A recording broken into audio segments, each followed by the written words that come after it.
I want to talk about where we are right now in the Israel Hamas war. As we sit here, we are almost 8 months from October 7th, and last week, President Biden announced that Israel offered a three-part plan that includes a ceasefire, releasing the hostages, and rebuilding Gaza.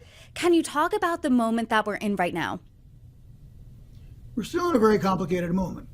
What Biden's trying to do here is smoke out Netanyahu. He's trying to force him to implement the Israeli plan, to go forward with a ceasefire, to take the risk of the government falling.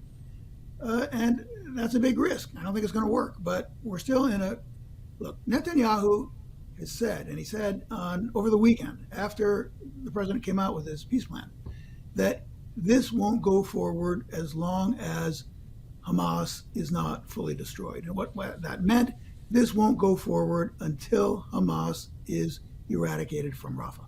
So we still have a lot of fighting left. And what do you think of that strategy of President Biden, essentially trying to, as you said, smoke Netanyahu out? Because an Israeli official reportedly told news outlets that this proposal Biden put forth is not accurate. So if that's the case, why would Biden put it forward? Well, I think Israeli officials have told other press outlets that it's more or less accurate. I mean, some of the details I don't think are accurate.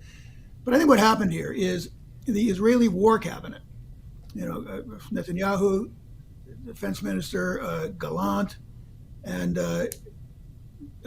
Gantz, former head of the Israeli military, all agreed on this. The full cabinet didn't. But the war cabinet allowed this to move forward, didn't tell the Israeli people about it. Biden then used it and made it public. And that was the smokeout attempt.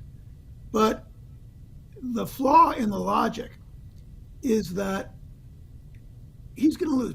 Netanyahu's likely to lose some part of his support right now. If he loses the far right, the entire government comes down. If Mr. Gantz, the centrist member of the war cabinet, leaves, he gets weakened, but the government doesn't fall. Bibi's a survivor. He's likely, I think, unfortunately, from my point of view, to stick with the far right, which leaves us in this war. So politically, what do you think this does to Netanyahu right now?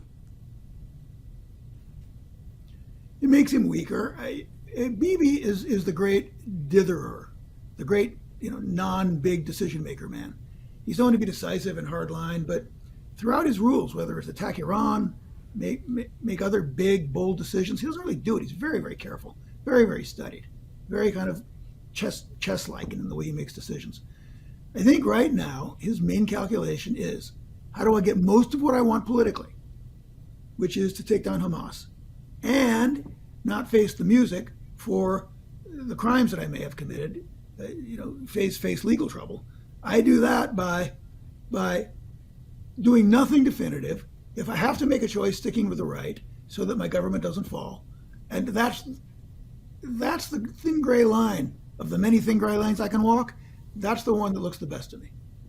I want to talk about another line, and that was President Biden's red line, which was a Rafah offensive. And a little bit over a week ago, there was an Israeli airstrike in Rafah that led to the international All Eyes on Rafah movement. It was largely condemned worldwide. Do you think this Biden smoke-out attempt had anything to do with what could have been the crossing of his red line? I don't think that it crossed the U.S. red line. I mean, the U.S. red line to me is as clear as mud. It's, when John Kirby has explained it, it is, no massive troop formation here, no combined armed formation there. It's got this list of, really hard to meet criteria. The main thing implicit in Biden's red line is no massive frontal assault on Rafah the way you did Gaza City and Han Yunis, where you leveled the cities. That I can't help you with, that I can't defend, that I'm going to hold back more U.S. weapon systems on. Israel, they're smart. This is a much more gradualist, a much more targeted, a much less dramatic takedown of Rafah. And that's what they're going to continue doing. So I don't think this breaks the red lines. I think that just like with the kitchen workers, this strike last week was a massive PR and humanitarian setback for the United States. Every time Israel hits a tent city or a bunch of aid workers, it's a nightmare for the U.S. and for Israel, both of whom are taking an unprecedented and historically unprecedented beating in international public opinion. So it doesn't break the red line, but it breaks the hearts of Americans, and it puts Biden, even further in the tank, and I think he's in a bit of a tank, in the race against Trump for the presidency.